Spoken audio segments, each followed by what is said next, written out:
I'm up here. Happy Easter, everyone? All right, good. We're alive. So listen, Easter is a day that we talk a little bit about things that are a little bit beyond our belief system, and a little bit beyond what we normally get with rational thought. And to some degree, it borders on superstition. My mother tells me a story of when I was about 8 years old, and I put a mason jar with a butter knife inside of it outside of our front door. She came home and she didn't know what to do about it, and so she said, "Peter, did you put a mason jar with a butter knife outside the front door?" And I said, "Why, yes, I did." And she said, "Why did you do that?"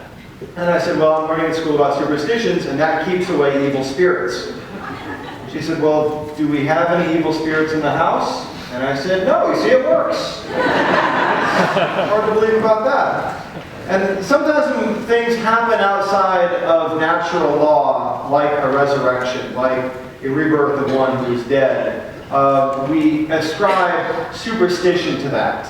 And to some of us who come here on Easter Sunday, we ascribe a certain amount of sentimentality to it. Oh, that's nice that Jesus rose from the dead, and when we die, we have that expectation too that we're going to go to heaven and be welcomed with harps and pearly gates and golf courses and want to be nice. And it's all sentimentality. And I don't really think that's what Easter drives towards. I think it's something more than that. Yesterday, I was flipping around the television, and the guide came up, and it listed all the TV shows one after another. And on one channel it said there was a show called Finding Jesus. And the next channel it showed Killing Jesus. I thought, we just found him, now we got to kill him. And to some degree that's what happens. When we find Jesus, we say, this is too scary, and I can't handle it.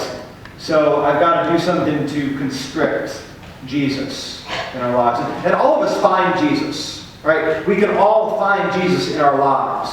Whether it's in our schools, in our offices, in our cul-de-sacs, in our neighborhoods, on our swim teams, on our soccer clubs. We all look at people and we find Jesus in those people. When you go fill up your gas tank and you pay the cashier, you can see Jesus in that person. You can see Jesus as you drive by the bus stop in front of the Safeway, waiting for her bus. When you look at these people with the eyes of God, the eyes of faith that God has given you, it's possible for you to see Jesus and find Jesus in your lives. But what do we do once we find Jesus? I think all too often it's very easy for us to want to hold on to him. It's very easy for us to just say, all right, I've got Jesus, and now I want to keep it where I can find him, where I know where he is, where he's not going to get away. Right? It's like the words of the great theologian Homer Simpson when they build a church in town. He says, I really don't know much about God, but I'd like to say we built him a nice cage. And I think all too often in the church, we say we've got Jesus in this little box. And we're going to bring him out every Sunday and maybe have him do a little song and dance. And everyone's going to feel good and then go away. And they come back and they know where Jesus is. When the truth of the matter, it's probably more likely that Jesus is nowhere in this box, nowhere in this cage, but rather out there in the world leading us on. Leading us places to where we might not want to go. Leading us out of our comfort zones. I think to some degree we stifle Jesus, indeed we kill Jesus when we hold on to it. In Mary, the first command that Jesus gives her is, do not hold on to me, for I have not yet ascended to my Father. Don't hold on to me. Don't pretend like you've got Jesus in your back pocket to whip him out anytime you want to, anytime where it's convenient. That is not any kind of God. That is a God of our own making. And I think the church falls victim to this when the church says, we've got the one true path. Any church that says, we have ultimate truth, probably is pointing to a God of their own creation.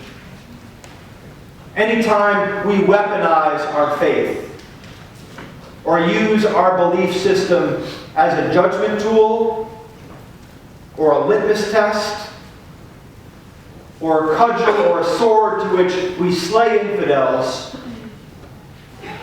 is not the God that we want to talk about here. It's not the God that I believe in. And yet, when we strike out and we use our faith as a weapon to deny others their civil rights, to slay others in the name of the holy, we are killing Jesus. That is what we do. But when we take steps to do the things that Jesus did, giving sight to the blind, feeding the poor, giving clothes to the naked, sheltering the widow and the orphan, when we do those things, Christ is made known in our lives, yeah? There was just a story this week of an island in Southeast Asia where there lived about 300 men. These men were being kept as slaves. There was a slave graveyard. There were chains all around. There were cages where men were kept as punishment. And these shipping boats from multinational corporations would come through, pick up these men, and they would work for days on end, 22-hour days, very little food, very little sleep, horrible conditions. And then they get dropped off back at this island. No one knew about it until a UN boat came to visit and discovered that some of these men were being kept against their will. And indeed, they had been trafficked from other Southeastern countries, Southeast Asian countries, like the Philippines, like Myanmar. And they had been sent here essentially as slaves on this island. And at first, the people were just going to free the ones who were talking out against their captors. And they said, there are 300 men here. Why aren't we freeing all of them? So they got more boats and brought them to the island to free everyone. And these men said, we never thought we'd see our family again. We thought we were going to die here because we've seen so many of our fellow people die on this island. And now their salvation had come in the form of these ships. And now they get new life. And now they are, in a sense, resurrected to the world. What must their lives be like now? What must their vision be of their future? They see something now. And we might think, well, this is a half a world away. This is nice. We hear about it in the news. Many of us will never go there. But if you want to see slavery here, go up 30 miles to Baltimore. Go to the block. Go to East Baltimore Street. If you don't think that there's sex trafficking in Baltimore, not 30 miles from this church, I'd ask you to reconsider. It's a problem right here in our backyard. And what are we going to do about it? What can we do as followers of the way? As people who have been given the gift of new life through the resurrection of Jesus Christ, what can we offer people whose lives have been taken away from them? What can we do as a church? What will we do as individuals? I know this, that we are called, like the psalmist, to say, I shall not die, but live and declare the works of the Lord. So imagine you being on that fishing boat, going up to that island and seeing people that you want to free, and seeing them stream down to your boat and enter into the gates of salvation that your boat represents. What must that feel like? Somebody said to me this morning, they said, well, they've just found 300 other guys to put on that island. And I said, yeah, maybe.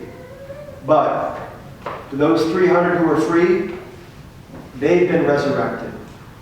They've been given new life. To the women working on the block in Baltimore, can we give them new life? What can we say to them about the resurrected Jesus if we cannot work for them? If we cannot work against the status quo? If we cannot work to give some of the power to the underbelly, to the underprivileged, to the under-resourced? If we can't do that, then what is our resurrection really worth? What does it really mean to be given new life if we're not able to give that new life to other people?